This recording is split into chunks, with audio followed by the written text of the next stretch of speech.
What's wrong with TTIP? I can think of three things in particular. First is access or transparency or participation. Civil society, at least in the United States, is not very involved in TTIP negotiations.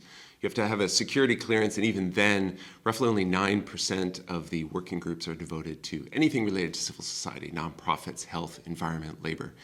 Most of the working groups, of the 28 total, are devoted to business and special interests.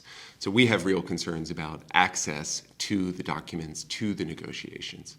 Second concern has to do with accountability. So once TTIP passes, who makes a decision in the court of law? Is there a court of law? Is there a permanent court that decides between private sector and public sector who's in the right?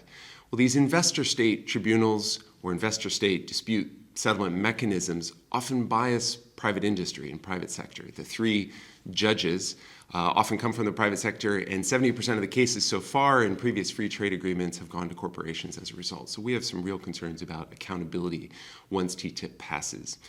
Third concern has to do with the aims of TTIP. Clearly, it's to remove barriers to trade and primarily to business. So that's a profit model, and that's a profit motive.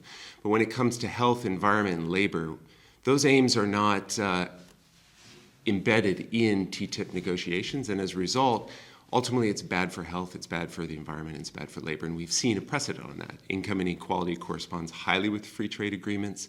We've seen past precedent on environment being ruled against by those investor-state tribunals that we've talked about. And thinking about health, with GMO protections in Europe, but not in the United States, likely we'll come up with an agreement that's bad for health as well. So access, accountability, and aims are all concerns that I have with TTIP.